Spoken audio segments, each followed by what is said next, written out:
Viral online ang pananapak sa isang camper ng staff ng isang campsite sa Tanay Rizal. Ang buong kwento sa unang balita ni Oscar Oida. Labas lahat! Uwi! Hindi kailangan. Hindi namin kailangan. Nauwi sa komprontasyon ang camping ng isang grupo sa Tanay Rizal nitong Lunes. Hindi, mali. Paano pong mali? Nagmumura kayo. Sinita ng lalaking staff ng campsite ang pagmumura umano ng 32 anyos na si Don. Sino mo minumura ko? Sino ba mga mamura nito? Ay, yung buntok. Ulo ko. Hoy kuya, ba't nananakit kayo? Sa sobrang sama ng loob, sinugod ni Don ang lalaki.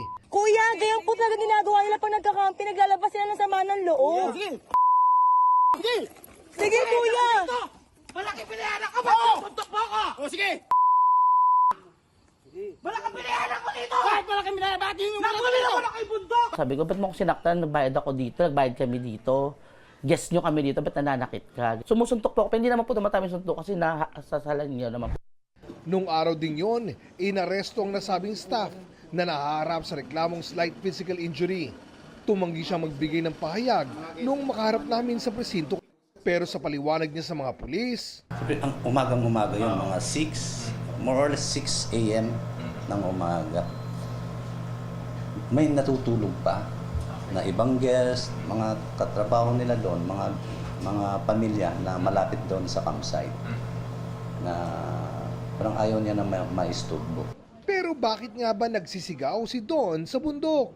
Sabi ni Don, broken-hearted kasi siya at naglalabas ng sama ng loob. Nagsisigaw po ako, sabi ko, sakit-sakit. Ba't ginawa niyo sa akin to ganyan-ganyan?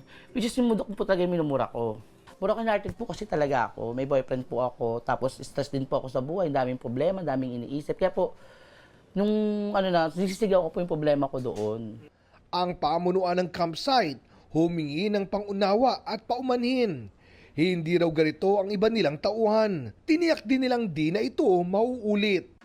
Ito ang unang balita, Oscar Oida para sa GMA Integrated News. Kapuso, huwag magpapahuli sa latest news and updates. Mag-iuna ka sa balita at mag-subscribe sa YouTube channel ng GMA Integrated News.